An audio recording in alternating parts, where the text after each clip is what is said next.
সবাইকে জানাই সুপ্রভাত। সকালে ঘুম থেকে ওঠার পর থেকে আমার মাথায় একটাই চিন্তা থাকে যে মেয়েকে আজ কি খেতে দেব। শুধু আমার বললে ভুল হবে, সমস্ত মায়েদেরই এই চিন্তা মাথার মধ্যে ঘোরে যে বাচ্চাকে প্রতিদিন কি কি খেতে দেব যাতে সমস্ত পুষ্টিগুণগুলো থাকবে। আর সকাল সকাল তো বাচ্চাদের তেমন খাওয়ার কোনো ইচ্ছাই থাকে না বা আগ্রহ থাকে না, তাই এমন একটি খাবার দিতে হবে যেন পুষ্টিগুণে ভরপুর থাকে।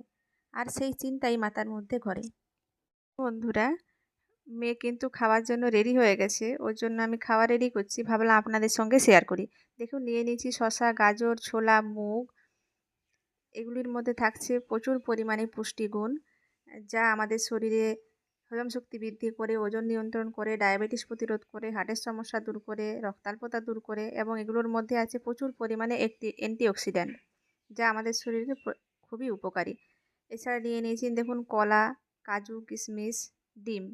কলা আর মধ্যে থাকছে শর্করা, কার্বোহাইড্রেট, দ্রুত শক্তি যোগাতে কিন্তু সাহায্য করে।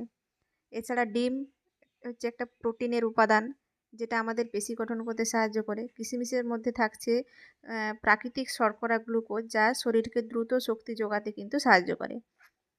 এবং এই সমস্ত খাবারগুলো কিন্তু খুবই পুষ্টিকর খাদ্য। দেখুন আমার মেয়ে কত আনন্দের সঙ্গে ও খাচ্ছে। তো বন্ধুরা, আপনারাও কিন্তু এটা ট্রাই করতে পারেন। তো বন্ধুরা, ভিডিওটা আমি এখানেই শেষ করছি। সবাই সুস্থ থাকবেন, ভালো থাকবেন।